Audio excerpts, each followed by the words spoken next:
Hello, I'm Dennis Bounds, and welcome to this year's virtual Providence Hospice of Seattle Luncheon. By being here today, you're supporting the very special programs that Providence Hospice provides for terminally ill and grieving kids. These include Stepping Stones, a hospice and palliative care program for children. It's the only one of its kind in the community.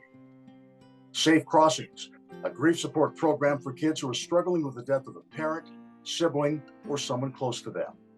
And Camp Aaron King County, an overnight weekend grief camp for kids who have lost someone they love. We can only offer these programs to kids in need because of donors like you. You are very important today. Today, you're going to hear from two families.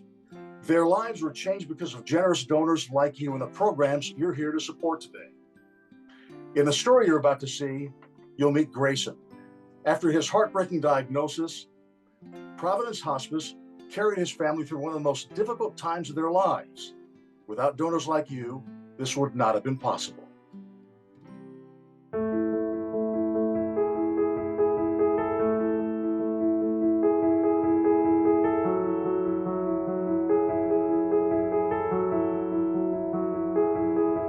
We have 2 acres on the river in Preston. It's a peaceful sanctuary, which Grayson loved, and so does Stormy. Grayson was definitely very competitive. He was very competitive. We were a very competitive duo.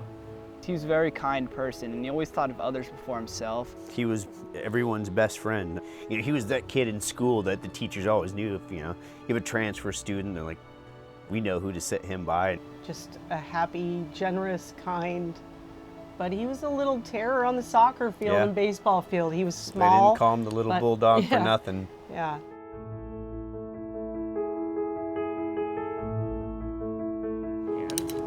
It is your time to go.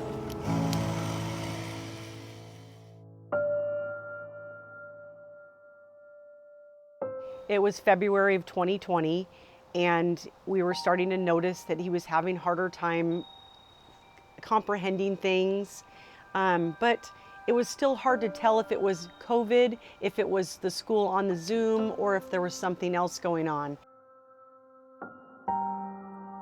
And I scheduled an appointment. The doctor came to see him. She asked him to walk a straight line and put feet one in front of the other. He couldn't do it. He was falling. And so I started noticing it worse and worse, and she said, I'm gonna need you guys to drive to Children's. So we went to Children's, and when we got into the ER there, I knew it was something, because all of these doctors started coming in. And so they did all these tests, and they said they were gonna give him an MRI and that it would take about an hour. And he was in the MRI for close to 2 hours. And so I was very scared. And they said, we're gonna need to talk to you. And they took me into a room, and they told me, your son has brain cancer. And it's not the kind you can operate on. And there's no cure for it. I get the call from Summer, and it's, she just says, I'm here at Children's. Grayson has brain cancer, and it's bad. And I just remember dropping to my knees and just screaming, no, why? Like, why? No, it's not. No, there's got to be a chance.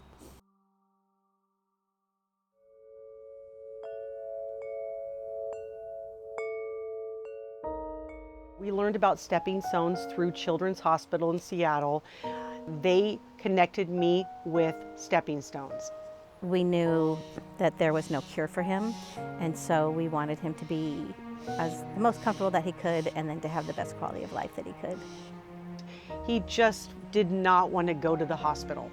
He was done with that. He loved being home. Stepping Stones gave us the opportunity to take care of Grayson and only go into Children's once in a while, but most of their care was done through our home.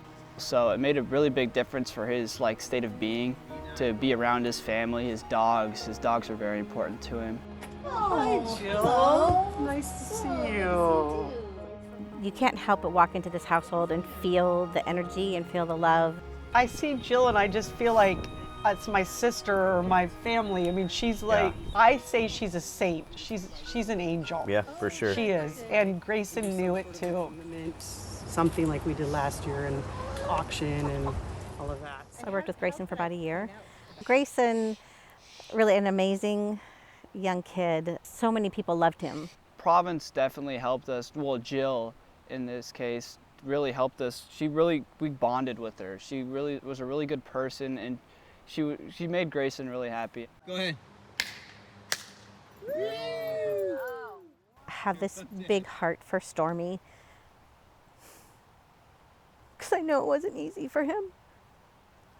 And, you know, he's such a tender age for a kid, and to always be surrounded by this memory of his brother, which I'm sure is hard for him.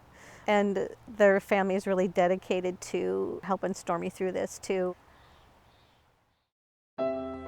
We have a little farm that Grayson started called the Stump Family Farm.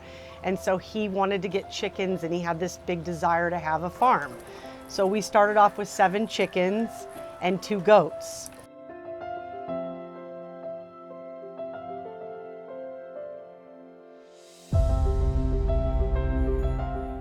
Everything you see in addition to this property is because of the community behind Grayson. It's a really incredible giving community.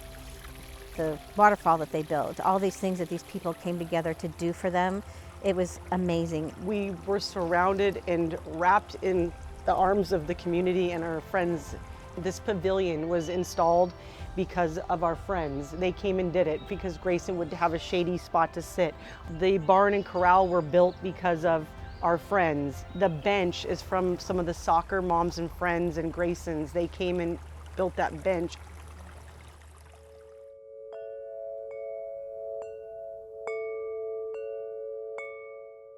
He had battled for 377 days. He was ready. We knew. Yeah. And I called Jill and I said, "Can you come right now?" And she said, "I'll be there." She checked him and she said, "He's ready. You should call your family or whatever you want to do." And he passed away at 9:40 with his pets and his family and his friends.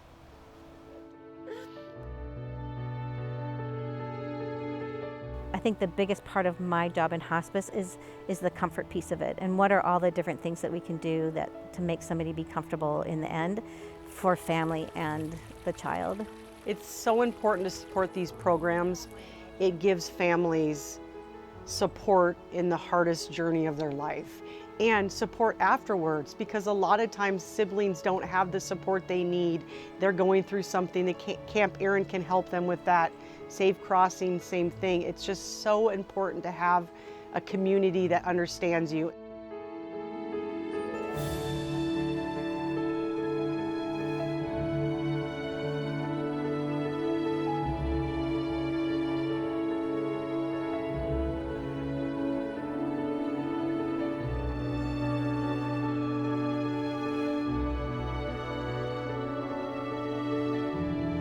It definitely feels like he's around, especially since he left all these things like our farm, the pond, our dogs. They all kind of connect to him. So I feel like they're all different leapholes through to him. So definitely still feel him around.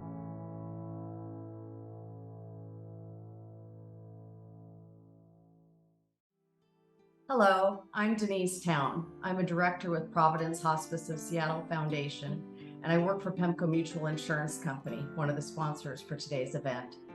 I have seen firsthand the difference that Providence Hospice makes in the lives of families, and I'm so honored to be here with you today to support this great organization. Please help keep these services available for terminally ill kids and their families in our community. Click the donate button. You'll find it on the lower part of this page on your screen. You can give your gift now, and if you donate $400 or more, your gift will be matched by our champion sponsors and donors. Thank you so much to them. I'd like to also thank the sponsors of today's event for their outstanding support. First, I'd like to thank the Bedside Trust and the DeVink Family Fund, our Platinum Champion sponsors, for their leadership. Thank you also to our gold sponsors, our silver sponsors, and all of our individual sponsors listed up on the screen, as well as our many other wonderful sponsors. They are ensuring that all gifts you make today will go directly to help terminally ill and grieving kids in our community. With the support of donors like you, we can continue our mission to help seriously ill and grieving children. Your generous donations will bring peace and comfort to the families we serve. Thank you so much.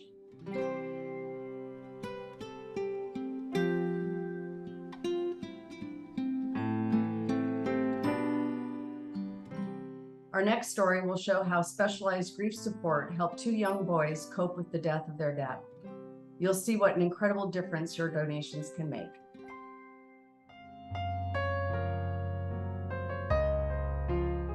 My husband Scott passed away at 55, and that left me with the two boys. Matt was 13 and Andrew was 9 at the time. And I couldn't really talk to people about how much pain and how hard it was to deal with the death. And you kind of just wanted to hold it back, not really talk about it. And I guess that's probably what I did. Mary Lynn and her boys found the help they all needed with Safe Crossings. Our family has benefited a great deal from Safe Crossings, and I guess because you don't know how to handle your own grief, and you certainly don't know how to handle it for your children. In addition to counseling through Safe Crossings, Matt and Andrew discovered a safe haven.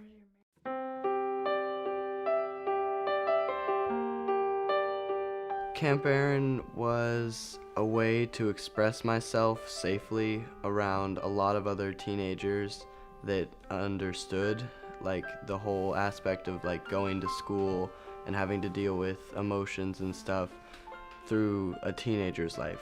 Everybody there understands, so you really can talk to anybody you want. I didn't really talk about it before, but now I can talk to my mom, to my brother, to anybody I really want to, and before I couldn't do that. It was just great to know that someone else was out there going through the same struggles. A young person especially feels like they're the only one enduring this hugely difficult experience.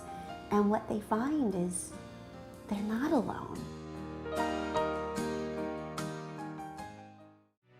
Please support Stepping Stones, Safe Crossings, and Camp Aaron in their mission to bring care and comfort to grieving children and their families.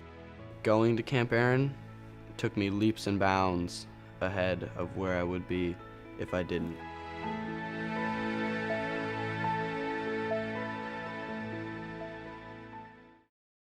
As you can see, these programs change lives. Hi, I'm Katie Eakins, and I've been both a Camp Aaron camper and most recently a camp volunteer.